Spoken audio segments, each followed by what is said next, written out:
Per favore, vi chiedo per favore.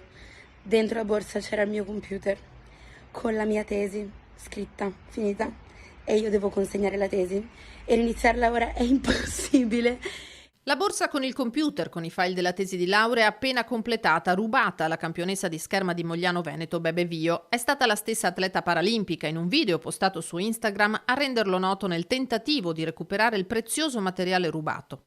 Questa è la faccia disperata di una persona a cui hanno rubato la borsa l'altro giorno.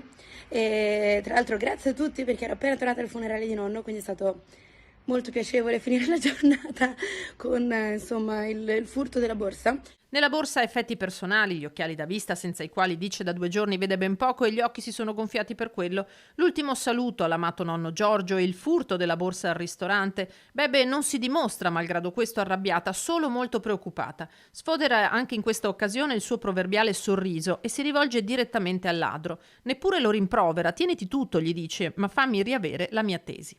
Dentro il computer c'è un file che si chiama JCU. Adesso vi scrivo tutto.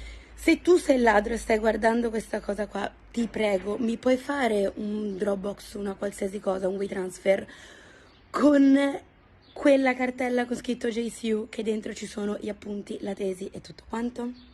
Tieniti tutto, ti prego, ma per favore, ridammi gli appunti e ridammi la tesi, perché sono in crisi nera e io mi devo laureare tra poco, quindi io non voglio potermi non laureare, ti prego.